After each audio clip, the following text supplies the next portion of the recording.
It's 5:05 and welcome into a Tuesday edition of the Carolina Journal News Hour on Charlotte's FM News Talk, 107.9 FM WBT. I'm Nick Craig. Good morning to you. As Western North Carolina continues to recover more than a year later from Hurricane Helene, Governor Josh Stein's office has released several announcements over the last week and a half or so detailing additional funding for infrastructure repairs, critical infrastructure repairs, I'll note, in Western North Carolina. All right, first we go to last Thursday. It was announced that $270 million from the North Carolina Department of Environmental Quality, that's the NCDEQ, would be allocated and used to repair and strengthen the resilience of water systems in areas that were heavily affected by Hurricane Helene. This award, again, $270 million, will fund 58 water, wastewater, and septic system projects in 26 Western North Carolina counties. This is a pretty amazing stat here. North Carolina was the first state affected by Hurricane Helene to make awards available through the 2025 State Revolving Fund Supplemental Appropriation Act for Hurricanes Helene and Milton, as well as the Hawaii wildfires. So with all of the states affected by Helene and Milton, North Carolina the first to take advantage of these revolving state funds for wastewater projects. To receive funding, projects must strengthen the system's long-term resilience to future flooding events and future natural disasters. The governor said in a press release, Hurricane Helene laid bare to North Carolina's need to upgrade its water infrastructure. I applaud the Department of Environmental Quality's quick work to award this funding faster than any other Helene-impacted state. Making these investments today makes us more resilient in the face of future disasters. Now, there are a lot of projects in here. We'll just highlight a couple of them here for you this morning. We'll start in the Chimney Rock Village. That's in Rutherford County. And, of course, you probably at this point have seen some of the videos and pictures of Chimney Rock in the immediate aftermath of Hurricane Helene. No other way to describe it but complete and total devastation. They are set to receive some $2.7 million for a drinking water system resiliency project, $5 million for a new wastewater treatment plant, as well as a sewer resiliency improvement project, and $4.16 million to extend sewer lines to connect homes that have already existing septic systems in Chimney Rock Village in Rutherford County.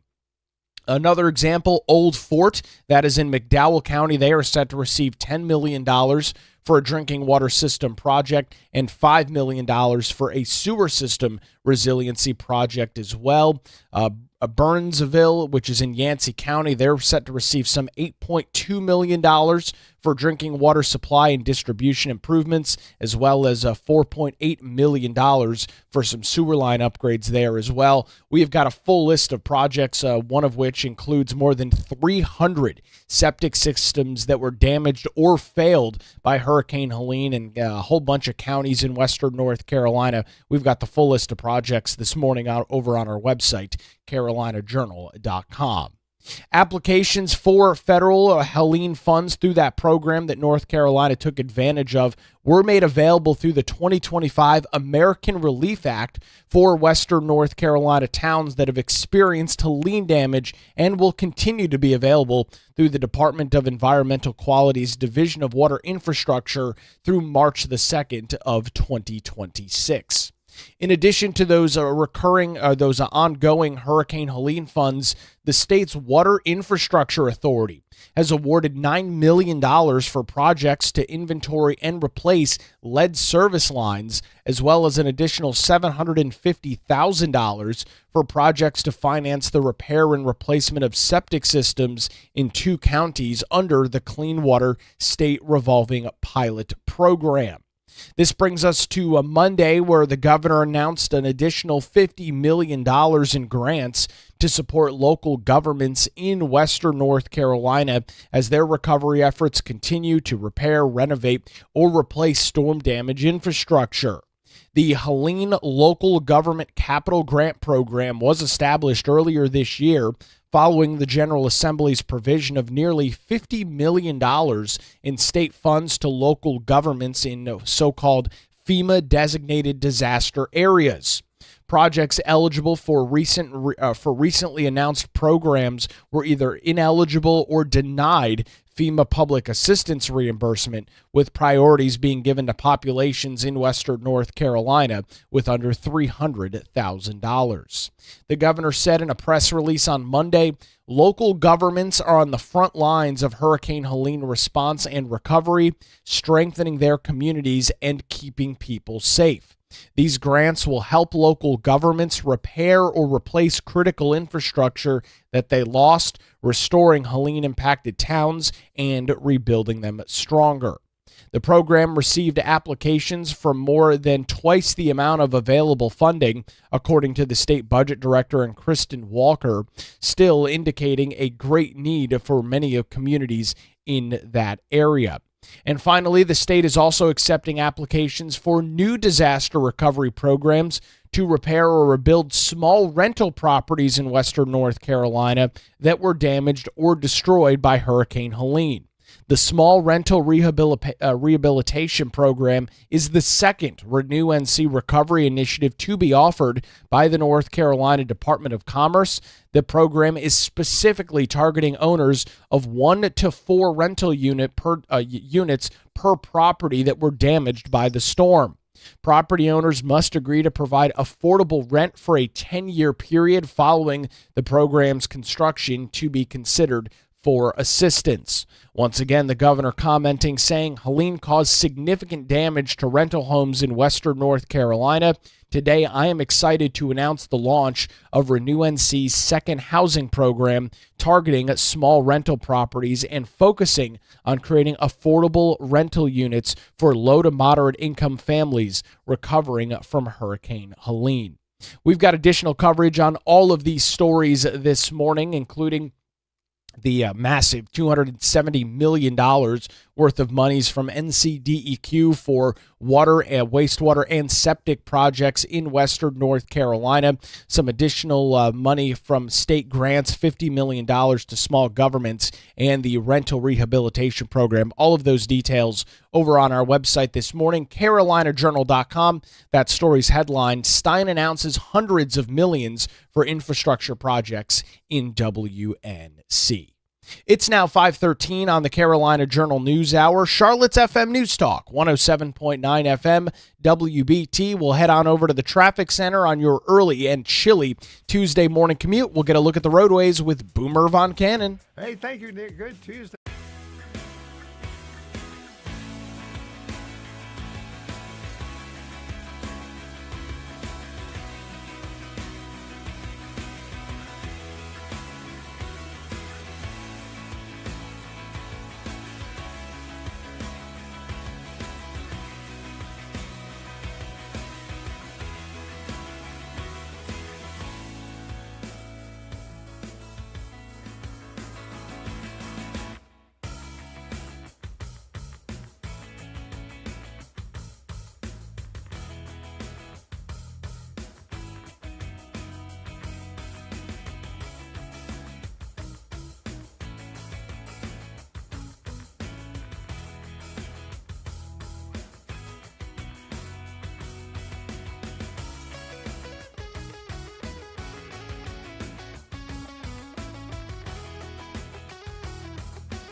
It's 5:19. Welcome back to the Carolina Journal News Hour on Charlotte's FM News Talk, 107.9 FM, WBT. I'm Nick Craig. Good morning to you. You may be surprised to find out that there are some hunting restrictions that exist in North Carolina, particularly on Sunday. I was pretty shocked to find this out. We've talked about it almost a year ago right here on the Carolina Journal News Hour. That has been the precipice for some legal challenges across the state over the last couple of years. To walk us through a pretty substantial update in that case this morning, Mitch Kokai from the John Locke Foundation joins us on the Carolina Journal News Hour.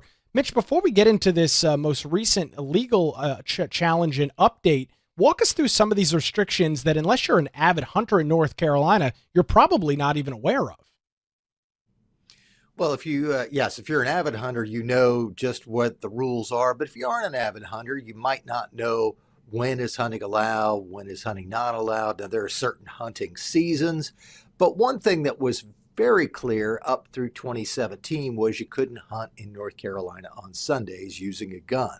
Now, in 2017, the General Assembly changed that by passing a law that allowed some hunting on Sundays, but there were restrictions, including how close you could be to a church, what hours you could hunt, waterfowl. There were particular restrictions on waterfowl hunting on Sundays. So that law was put in place that actually allowed some hunting on Sunday, which previously had been banned. The following year, North Carolina voters, among a group of new constitutional amendments, passed an amendment to preserve the right to hunt and fish. And so what was interesting is that based on that right to hunt and fish, a lawsuit was filed to try to attack the restrictions on Sunday hunting, basically saying, we have a right to hunt and fish. How can you restrict the right to hunt and fish? And so a court case was filed, a plaintiff by the name of Tim Oates, working with some others who wanted to fight this new law. And what has happened is the courts in North Carolina threw out the lawsuit, basically saying no, that what had happened was that the new right to hunt and fish that was placed in the Constitution included a specific provision that said the General Assembly could pass a law that would restrict hunting. So basically, you have the right to hunt and fish, but the General Assembly, as part of the right, as it's codified in the Constitution, can set limitations. And so that's basically what the State Court of Appeals said in the most recent ruling in the case, is that it was going to be dismissed because the right to hunt and fish is not absolute, and the right, as it's spelled out in North Carolina's Constitution, gives the General Assembly a specific role in being allowed to set limits on that right. So the most recent development, which could be simplified in saying the case is over, is that an appeal was made, a petition to the North Carolina Supreme Court to take the case and revisit what the Court of Appeals said. The Supreme Court has decided not to take the case. No explanation, just basically a petition was made, the petition was denied, and so the ruling that came out from the Court of Appeals stands in the case, and North Carolina's existing restrictions on Sunday hunting remain in place.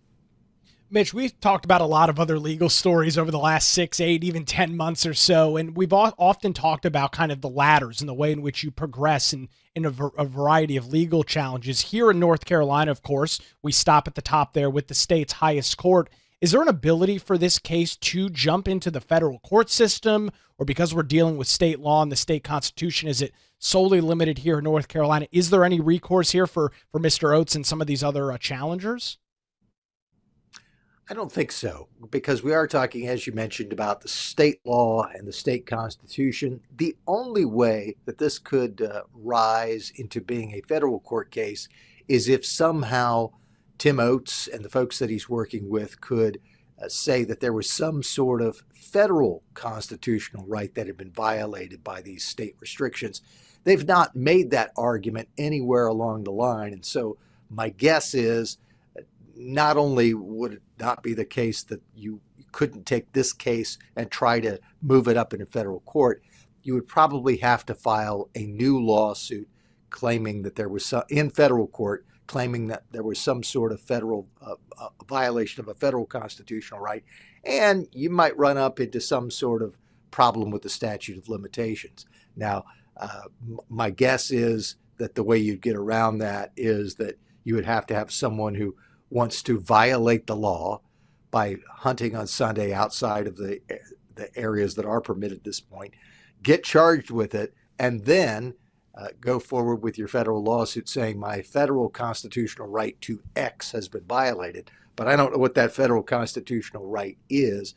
This has typically been something that has been regulated within the states. And so this particular suit, the way that it was styled, the way the arguments have been made, has really been limited to the state courts, and the state Supreme Court deciding not to take the case basically settles it, saying what the General Assembly did in that 2017 law passed in the same legislative session as the constitutional amendment. So basically the same legislators who passed this law put the amendment on the ballot for voters to vote on. Basically, the state Supreme Court, washing its hands of this case, settles it unless someone could come up with some sort of federal constitutional right that had been violated. And Mitch, as I understand, as you mentioned in your synopsis at the beginning there, I guess the argument from Mr. Oates and some of the others was, okay, we have this new constitutional amendment. Hunting and fishing is now enshrined. It is protected under our state's constitution, which I'll note, of course, is different from that of the federal government. It's enshrined in the Constitution. How can you restrict something that you say is allowed and is protected in the Constitution? Is that really the crux of the argument here?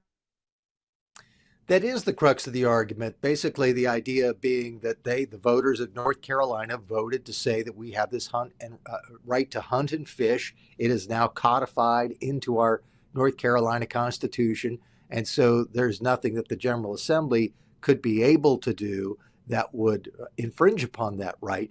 And then the response, as we mentioned a little bit earlier, and is spelled out in the State Court of Appeals opinion in this case, is, wait a minute, actually read what the Constitution says.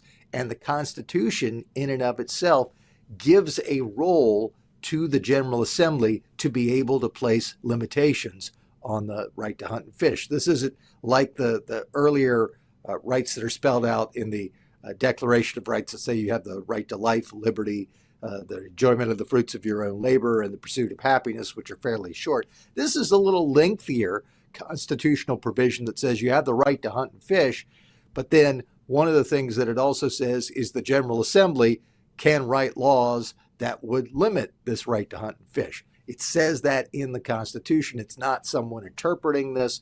So I think it was fairly clear to the judges of the Court of Appeals who ruled on this unanimously that this case did not have any legs, because the right to hunt and fish is limited by the General Assembly's ability to pass a law that would set some limits on it. Now, I'm guessing that if the General Assembly passed a law that said you can't hunt and fish, that there might be some case that could be made that, wait a minute, we passed this right to hunt and fish, so you can't pass a law that says you can't hunt and fish. But I think it was seen as clear to the Court of Appeals that setting limits on that right to hunt and fish still could comply with the constitutional amendment, since the constitutional amendment actually said that the General Assembly could set limits. It's a very interesting update. We appreciate it this morning. Mitch Kokai from the John Locke Foundation joins us on the Carolina Journal News Hour. Where it's now 5:28 on Charlotte's FM News Talk, 107.9 FM, WBT. We'll head back to the traffic center, get another look at the roadways with Boomer Von Cannon. Thank you, Nick. In South Charlotte.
It's 5:34. Welcome back to the Carolina Journal News Hour on Charlotte's FM News Talk 107.9 FM WBT. I'm Nick Craig. Good morning to you. One of the topics that we talk about pretty often here on the Carolina Journal News Hour is Certificate of Need, or CON. It's baked right into the name. It is a certificate of need, and it predominantly deals with healthcare providers and healthcare service providers in the state of North Carolina getting a certificate of need from the state. That process has been the premises of a lot of legal challenges all over the state of North Carolina in the last couple of years, and we've got a pretty interesting update this morning on a story we talked about probably about a month or so ago here on the Carolina Journal News Hour with an eye doctor in the northeast half of the state. Mitch Kokai joins us with some additional details this morning. Mitch, CON is kind of an interesting thing. We've seen some of our neighboring states, South Carolina, wipe it away a couple of years ago. What's the latest that you're following here? Yeah, just a little bit of background. First of all, the certificate of need, as you mentioned, is something that healthcare providers in North Carolina have to get. It's like a government permission slip to be able to build a hospital or other type of healthcare facility, add beds to an existing hospital, even buy some of the most expensive pieces of medical equipment. If you don't have that certificate from the state regulators, you can't move forward with any of these projects. So you also referenced the fact that there are a number of court cases involving certificate of need, and almost all of these court cases involve one healthcare provider trying to get another healthcare provider to either give up their CON, lose the CON, or they're trying to get state regulators to give them the certificate of need rather than a competitor. So it's a fight over an existing certificate of need. But the recent development involves a challenge to the entire process itself.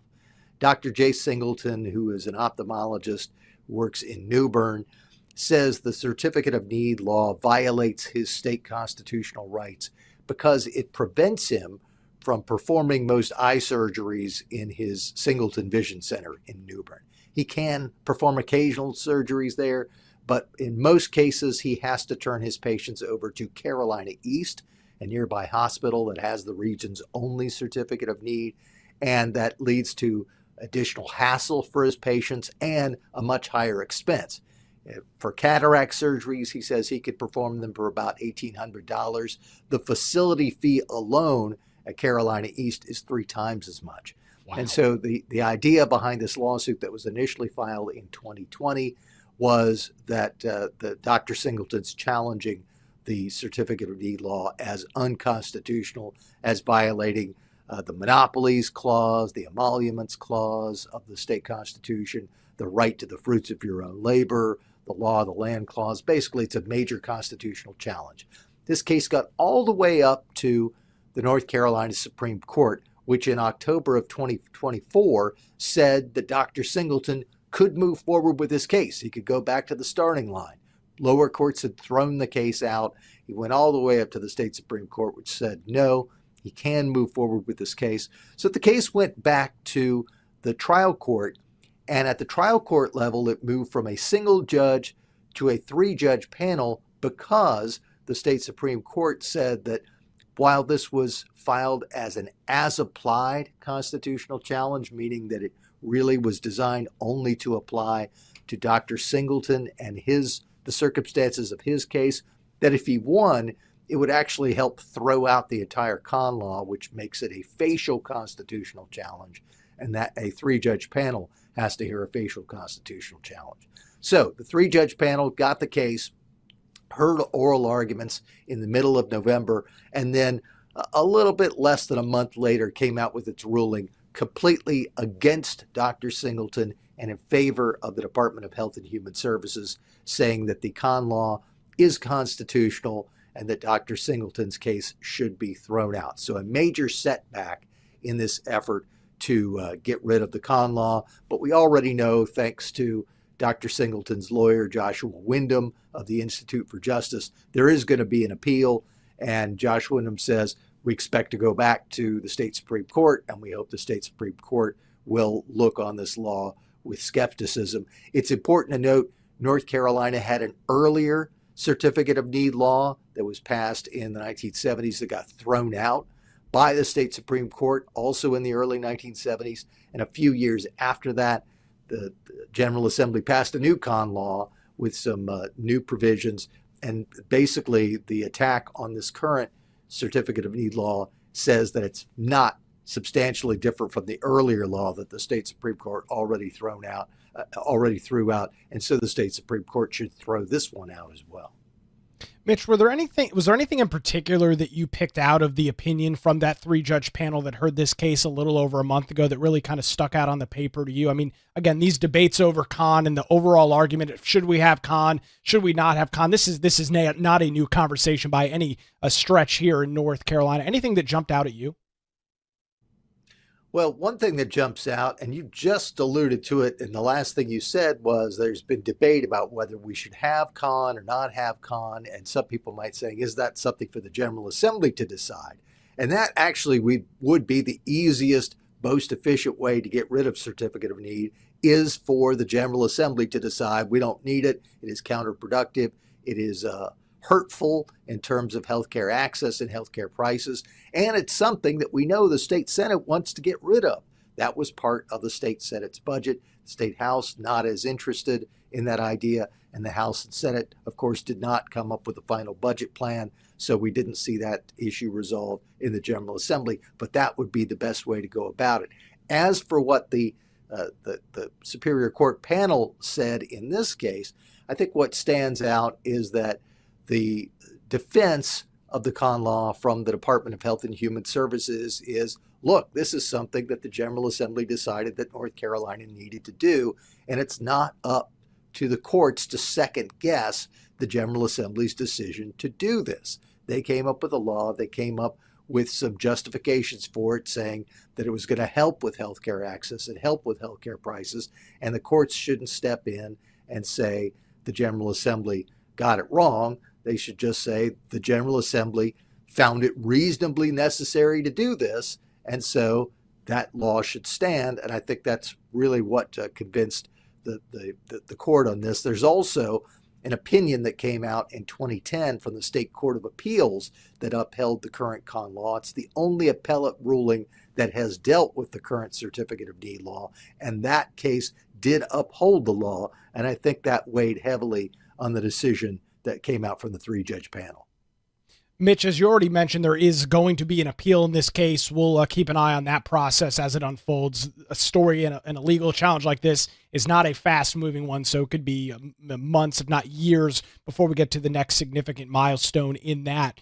But let's just take a step back here from a policy. Yeah, it's already been 5 years, and the case has not even got to a trial. Sure. So let's take a step back and look at the policy side of this for a second.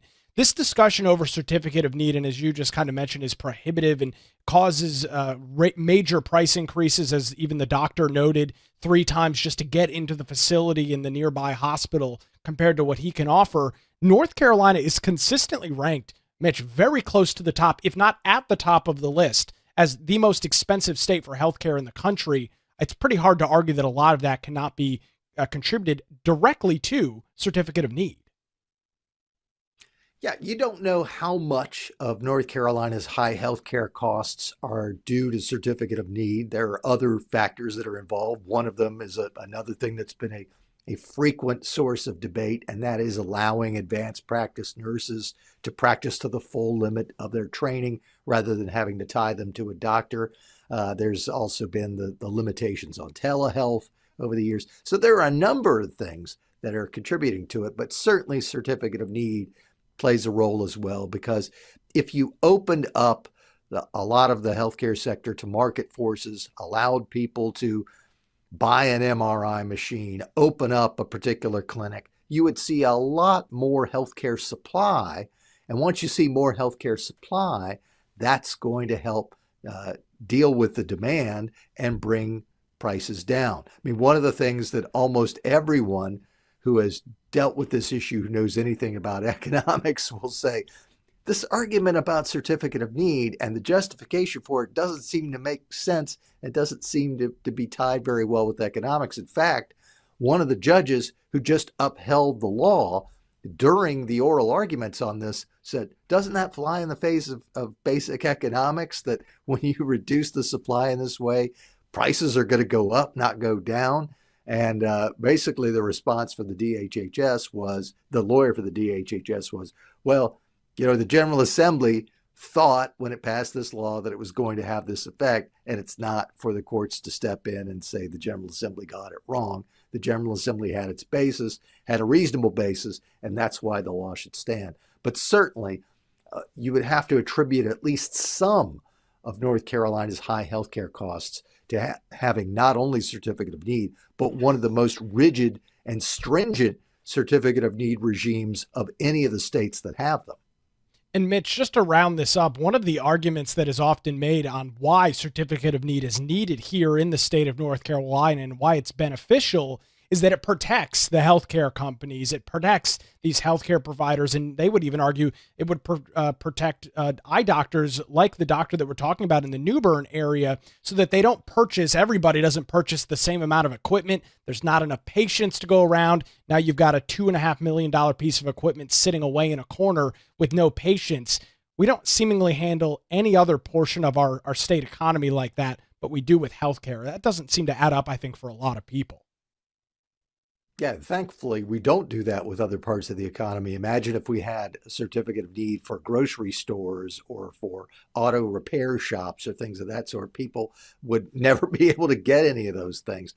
Yes, I mean, when this idea initially cropped up, there was some concern that healthcare providers would, in the spirit of competition, go out and buy all of this expensive equipment, really expand their facilities, have sort of a healthcare arms race, so to speak, and then it would all come toppling down.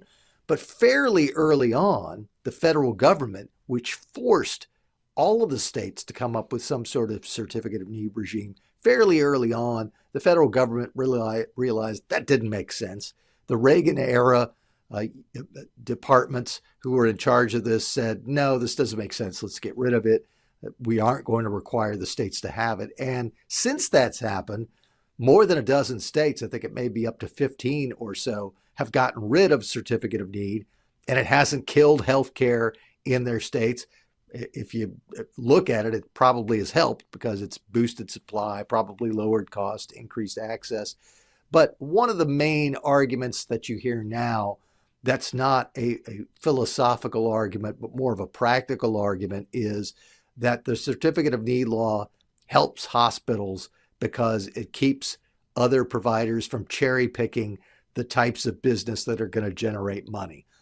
Dr. Singleton giving cataract surgeries, that's something that people are going to want to have and are going to want to have at as low a price as possible. There are other types of business that are controlled by certificate of need now that some provider who's not a hospital could jump in, do in an efficient way at a much lower cost than a hospital, and take that business away. And the hospitals who are lobbying to keep certificate of need say, if you do that, we're going to be left with the unprofitable business and we're going to have to shut down. And I think that's one of the reasons why some lawmakers have been willing to keep it, is they're worried that their hospital will shut down if they don't get to gouge these customers who could otherwise get a cheaper healthcare service elsewhere by keeping propping up these hospitals, that they can keep them in business.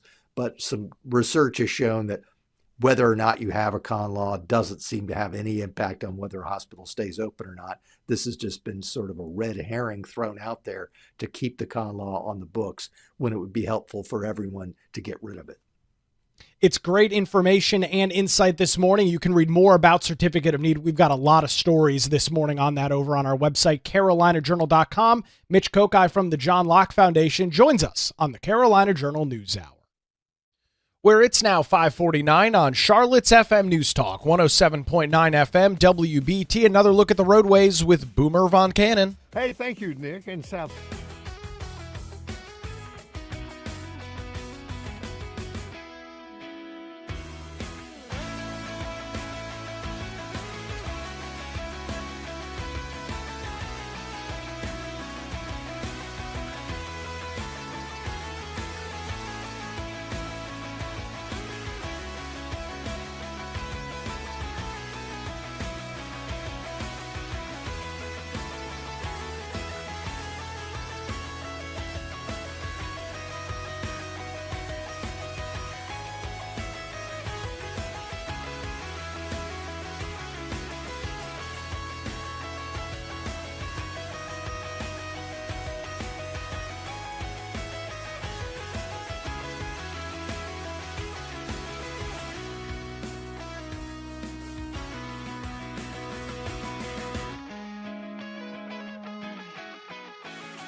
Welcome back to the Carolina Journal News Hour on Charlotte's FM News Talk, 107.9 FM, WBT, recapping a pretty substantial story this morning on the Carolina Journal News Hour. It's now been more than a year since Hurricane Helene left unimaginable amounts of devastation and destruction in western North Carolina, and the recovery is continuing this morning. A couple of recent announcements from Governor Josh Stein, some $270 million coming from the North Carolina Department of Environmental Quality. That money will be used to repair and strengthen the resiliency of water systems in areas affected by Hurricane Helene. You can read a full list of all of those projects. There are a lot of them, some of them pretty substantial, over on our website, carolinajournal.com, as well as local governments in western North Carolina. They are set to receive some $50 million from an ongoing state grant program. This is the Helene Local Government Capital Grant Program, and it was established earlier this year by the North Carolina General Assembly